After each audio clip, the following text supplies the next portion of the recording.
When we think of the British royal family, it usually evokes phrases such as prim and proper, stiff upper lip, and all of that. Above all, one thinks of a dynasty steeped in Christian traditions. But what if I told you that the current Queen of England is descended from Vikings?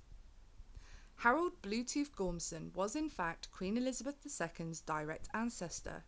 He ruled Denmark from 958 AD until his death in 986, and also reigned over Norway for a few years following the assassination of its previous king, Harald Greycloak. Born and raised as a Norse pagan, Bluetooth, so named apparently because of the grooves etched into his teeth before being filled with blue dye, a common warrior practice in Scandinavia at the time, was supposedly converted to Christianity by a cleric by the name of Popper. According to the 12th century historian Saxo Grammaticus, it is unclear whether or not Harald was actually baptized. He did, however, build a church in his homeland. A century after Harald's death, Adam of Bremen described Harald being forcibly converted by Otto I, the Holy Roman Emperor, after a defeat in battle. Bremen also mentioned a cleric named Popper, but not in relation to Harald. The conversion of Bluetooth by the mysterious Popper and his baptism, which, tellingly, isn't recorded anywhere else, is depicted on a gilded altarpiece in Tamdrup Church, Denmark.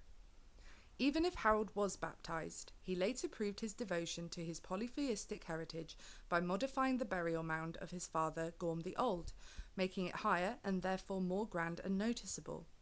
He also helped to revive several ancient pagan traditions, including the use of burial mounds as an appeal to old traditions in the face of Christian customs spreading to Denmark. Although Harald Bluetooth never ruled England himself, I have mentioned him because his son later became the first Viking king of England. Sten Forkbeard Haraldsson was born in 960 AD and ruled over Denmark until his death in 1014, after overthrowing his own father, sending Harald into exile for the remainder of his life. Forkbeard may have only ruled England for a short time, but his conquest of the British Isles had a massive impact on the country and, of course, its monarchy. From the year 1000, Svein also ruled over most of Norway before setting his sights firmly on England. Despite supposedly being baptized alongside his father, as I mentioned earlier, this may well be untrue. Adam of Bremen described Forkbeard as a rebellious pagan who persecuted Christians, betrayed his father, and sent several German archbishops into exile, although experts now believe that he was portrayed in an overly negative light due to simply being a pagan at heart. Bremen wrote that Svein himself was exiled to Scotland for 14 years after upsetting the church too many times, although other historical sources from the time claim that he was building churches in Denmark during this period, so it's quite hard to know what to believe. However, one thing is strikingly clear. Forkbeard appears to have grudgingly accepted Christianity, most likely to improve his own popularity and afford himself more opportunities. Whether his conversion was genuine or a calculated political move, historians can all agree that it certainly got Spain what he desired most of all. Within a couple of years, he suddenly had a secure foothold in the Dane Law, a large portion of England under Viking rule, by enlisting priests and bishops living there, who themselves were of Danish origin and had been converted from paganism. Between 1002 and 1012, Svein was heavily involved in frequent raids of England, partially to avenge the slaughter of many of England's Danish inhabitants during the St. Brice's Day massacre, which occurred in November 1002. This cause would presumably have hit Forkbeard rather close to home, as King Ethelred the Unready's order to kill as many Danes as possible resulted in the deaths of Svein's sister and brother-in-law. Another big motivation could have been the prospect of revenue.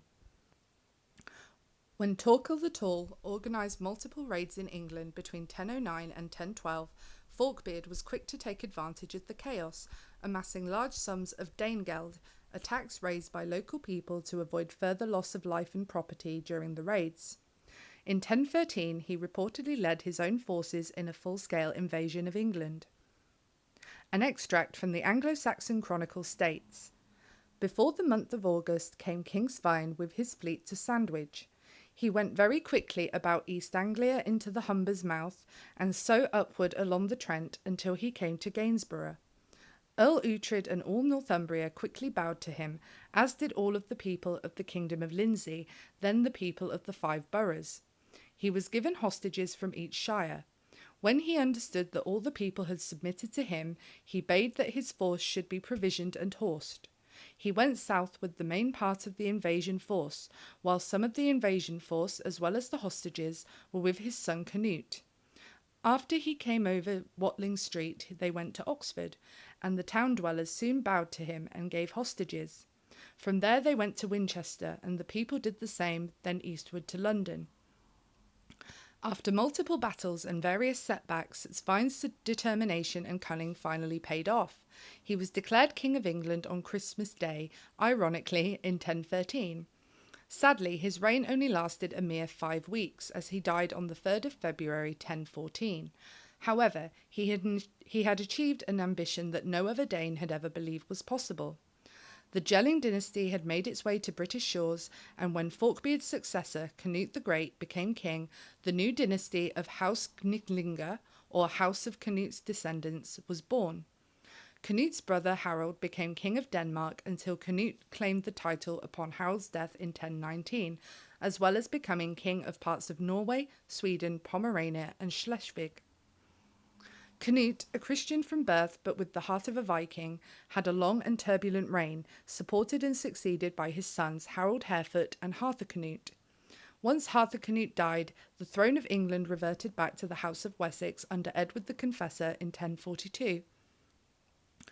Harold and Harthacnut's aunt, Estrid Svensdatter, was the mother of King Svein II of Denmark, whose descendants still rule Denmark to this day. When one of them, Margaret of Denmark, married James II of Scotland in 1469, Svein's bloodline was introduced into the Scottish royal house. After another descendant, James of Scotland, inherited the English throne in 1603, Svein's family finally became monarchs of the British Isles once again, eventually leading to our current queen, Elizabeth II. Nowadays, I believe that the royal family are redundant. They no longer wield any real power, and their sole purpose is to attract tourists, therefore boosting our economy. They live luxurious, safe and secure lives, a far cry from the hardships their ancestors faced and the sacrifices they made in order to put themselves on the throne. However, when I look at the frail elderly queen, considered the epitome of English culture, I now see the steely glint in her eye and hear tales of her stubbornness and determination in her younger days. Traits passed down to her by her forefathers, perhaps. A long shot, maybe, but I'd like to think so. Technically, if you go back far enough, all of our ancestors were once pagans of some sort, but to be related to some of the most powerful, influential and famous human beings ever to have lived, people whose names and deeds have survived 1,000 years of tumultuous European history, whose blood runs in pretty much every royal house in Europe, is really quite something. I can only hope that Her Majesty appreciates it.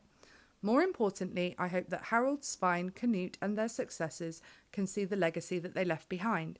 I'm sure they'd be overwhelmed with pride and awe.